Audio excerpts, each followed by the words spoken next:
online world is, for all intents and purposes, a weird place to run your business. This is particularly true if you have a personal brand, which is who I tend to work with in the online health and fitness space. One of the biggest limiting factors for people in establishing trust with their audience is figuring out what to share and what not to share. What's too much and what's not enough. Do people need to see all 3 of your children and know their names, or be aware of the fact that you shave your butthole?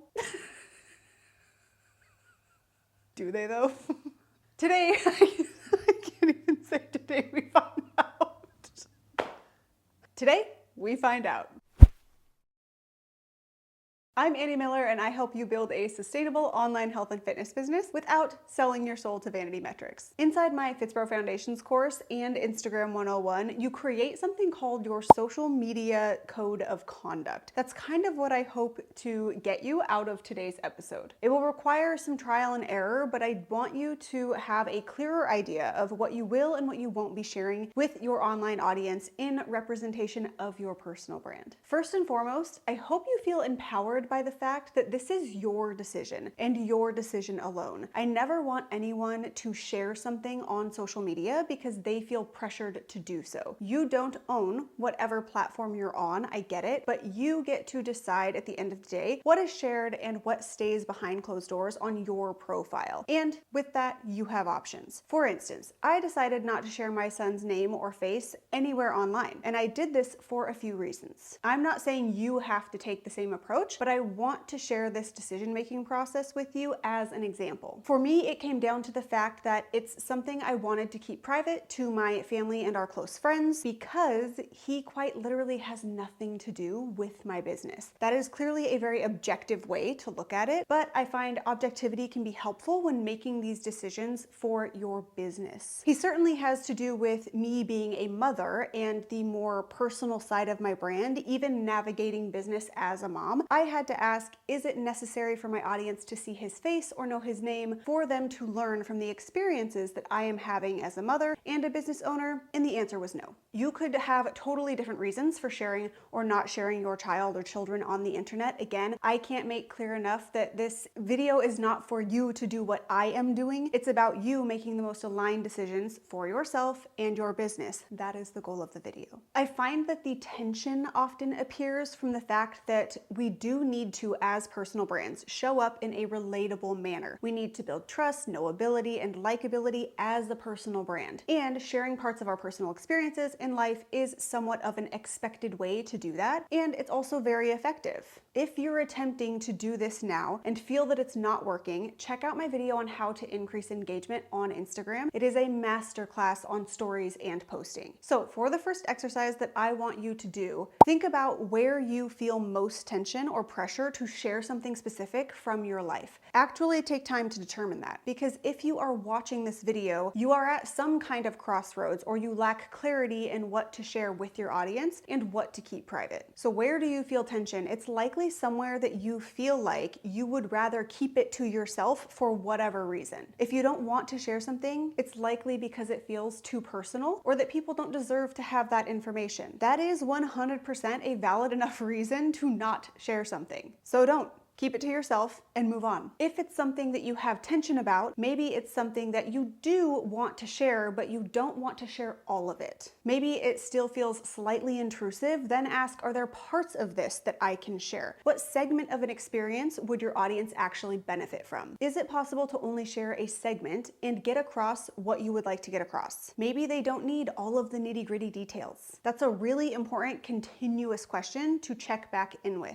What part of this will benefit my audience? What portion of this will they find relatable or helpful? And if you see so-and-so sharing something and your response is, oh my gosh, I would never share that, or you feel obligated to share the same, you don't have to. It's their profile, not yours. You need to determine what makes the most sense for you. Now, obviously, most of that is referring to heavier topics or more personal topics, but this can also apply to lighter situations as well. There's still decision-making that needs to happen in what you share and what you don't. I find that sharing a bit more of the lighter material is actually what builds the day-to-day likability and knowability of your brand, i.e. showing up with my frownies on my forehead, sharing your daily coffee, sharing your pets, sharing that I have to pluck my chin hair or wax my mustache. There are a lot of of relatable day-to-day human experiences that you might have that seem boring to you, but the majority of your audience can relate to. And it feels special that you're sharing that with them. So now I want you to think of people that you follow on YouTube or Instagram or even their mailing list and determine who you feel the most connected to in terms of a personal brand. Now ask why. What about their content makes them feel relatable or likable to you? Then ask, how can I implement that factor into my own online presence? Not how can you copy them, but what about the content that they share makes you feel, the way that you do? And now, what in my life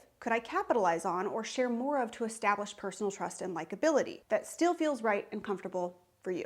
I would actually love to know who are the creators and personal brands that you enjoy following most. Tag them below, share their name, whatever, so that other people can go find them as well. Whatever you share will likely naturally align with your personal and brand values. If you don't know those, I highly suggest taking some time to establish them on paper, not saying you need to run every post through this value filter. I'm more so bringing to light something to be aware of. What you do and don't want to share can help you see your values more clearly from a personal and a business standpoint. Lastly, I encourage you to concentrate on having fun and sharing things that you enjoy. Sometimes when I get these questions, I can feel like it's coming from a robotic place versus actually building that personal connection with your audience. And again, I get it. It's weird because I do encourage you to share as though you are talking with a friend or a mentee, but these people are not in fact your friends. That's why it can be so strange in the online space and these parasocial relationships. It's a difficult dynamic to navigate when you're making a brand that is likable, so people feel like they know you, but then holding those boundaries to remind people that they don't actually know you. Thus, why so many people feel the tension in figuring out what to share and what not to share as a personal brand. I don't blame you. I just think it can be helpful from a creator standpoint to let loose a little bit on the personal side and share a process that you're going through or just an in-the-moment events that people will enjoy relating to throughout your day. Essentially, I want you to take the weight off of sharing the right personal things and just have a bit of autonomy. Share what you want, don't share what you don't want, and have fun with it. Know that you do need to be relatable as a personal brand. That does not mean you need to share your deepest, darkest secrets, your grooming routine, or your children. I promise there are other ways for you to connect to your audience, and you can find them. So please do all the things, like and subscribe if you found this video helpful, and I will catch you in the next one.